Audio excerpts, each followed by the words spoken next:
Praise the Lord, my brothers and sisters. கர்த்தராகிய பரிசுத்த இயேசு கிறிஸ்துவின் நாமத்தில் உங்கள் அனைவருக்கும் ஸ்தோத்திரம் உண்டாவதாக.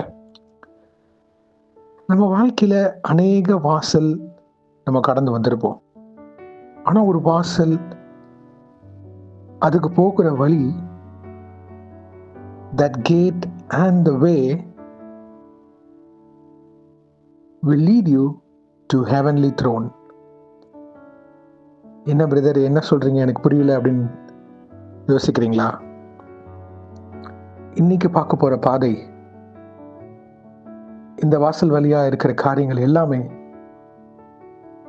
நம்ம வாழ்க்கைக்கு நன்மையும் கிருபையும் தொடர்கின்ற பாதையாக இருக்கும். எஸ், டுடேஸ் பிரேயர், இன்றைய ஜெபம் இது குறித்து தான். வாங்க நாம் ஜெபிக்கலாம். அன்பின் பரம தகப்பனே, ஸ்தோத்திரம் ஐயா. இந்த நல்ல நாளைக்கான கிருபை செய்திரே. உமக்கே எல்லாம் துதியும் கனமும் மகிமையும் உண்டாவதாக. வானம் உங்க சிங்காசனம், பூமி உங்க பாதபடிக்காக. ஸ்தோத்திரம் அப்பா. சேனைகளின் கர்த்தர் பரிசுத்தர், பரிசுத்தர், பரிசுத்தர். தேவனே, பாவியாக எங்கள் மேல் கிருபியாக இரும். பிதாவே, இப்பொழுதும் இந்த வசனத்தை வைத்து நாங்கள் ஜெபிக்கிறப்போ எங்கள் ஒவ்வொருத்தரையும் ஆளுகை செய்யுமாறு தாழ்த்தி கேட்கிறோம்.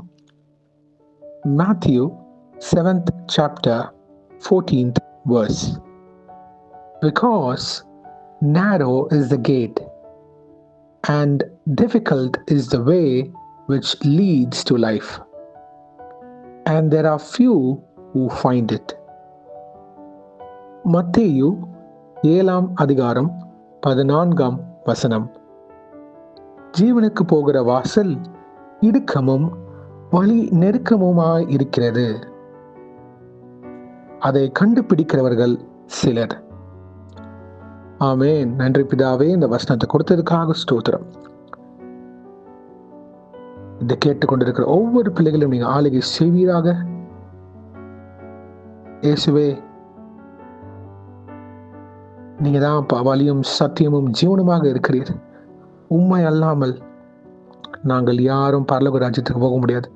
உண்மை அல்லாமல் நாங்கள் யாவரும் பிதாவின் இடத்தில் போக முடியாது ஐயா. இயேசுவே, அந்த வாசல் நீங்க தான் கர்த்தாவே. பாவமான வாழ்க்கையை நோக்கி போறப்போ அது இனிமையாக இருக்கும், but it will lead to destruction. இயேசுவே, இப்பொழுது இதை கேட்டுக்கொண்டிருக்கிற ஒவ்வொரு பிள்ளைகளும் உமக்கு பிரியமில்லாத காரியமாக இருந்தாலும் சரி, அடிமை நுகங்கள், பாவ வாழ்க்கை, அடிமைத்தனங்கள் இயேசுவின் நாமத்தினால் நிர்மலமாய் போவதாக கர்த்தாவே.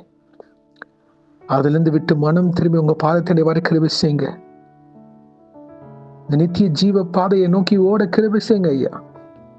மனம் இறங்குங்க கர்த்தாவே. எங்க கிட்ட என்னென்ன குறைகள் இருக்கோ அதை வெளிப்படுத்தி தாங்க. மாம்சமான கிரியைகள் எங்ககிட்ட எதுவாக இருந்தாலும் அதை நீக்கி போடுவீராக. பரிசுத்த ஆவியானவரே, ஒரு கனிவுள்ள வாழ்க்கை எங்களுக்கு வெளிப்பட கிருபை செய்யுங்க. மனம் இறங்குவீராக. ஒரு வருகைக்கு ஆயத்தப்பட கிருபை செய்யுங்க ஐயா. பிறருக்கு சாட்சிகளாக அநேக பேர் இயேசுவை ருசிக்கிற பாத்திரவான்களாக எங்களை உருவாக்கி வழிநடத்தி தாங்க அப்பா. இந்த வாசல் இடுக்கமும் வழி நெருக்கமா இருக்கிறது.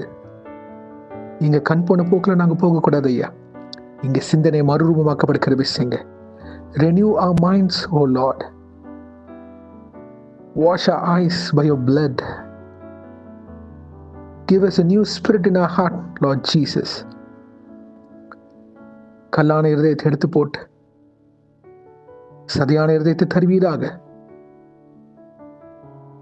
Give us a heart to obey, to follow your commandments, O Lord and Savior Jesus Christ. Mold us, refine us, purify us for your glory. Let us live a life that portrays the love of Jesus Christ. Amen. கர்த்தாவே, உம்முடைய அன்பை வெளிப்படுத்துகிற பாத்திரவான்களாக, பிள்ளைகளாக வணைந்து ஆளுகை செய்யுங்க அப்பா. ஒவ்வொரு நாளும் ஒரு வார்த்தையினாலும் ஜெபத்தினாலும் உறுதியாக தரித்திருக்கிற பிள்ளைகளாக இருக்க கிருபை செய்யுமாறு தாழ்த்தி கேட்கிறோம். Oh Father God, let us be rooted in the word of God and pray every day. Oh Father God, to live according to your will and your plan that is pleasing to you. Amen. பிதாவே, எங்கள் ஒவ்வொருத்தரையும் ஆளுகை செய்யுங்க, பொறுப்பெடுத்துக் கொள்ளுங்க. பரிசுத்த வாழ்க்கைக்கு நாங்கள் அர்ப்பணித்து நிற்க கிருபை செய்யுமாறு தாழ்த்தி கேட்கிறோம்.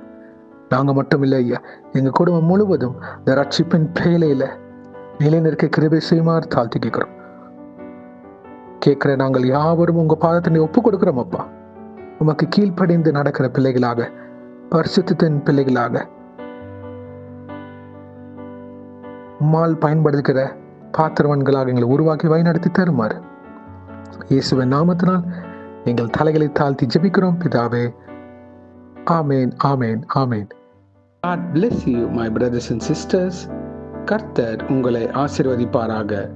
ஆமேன்.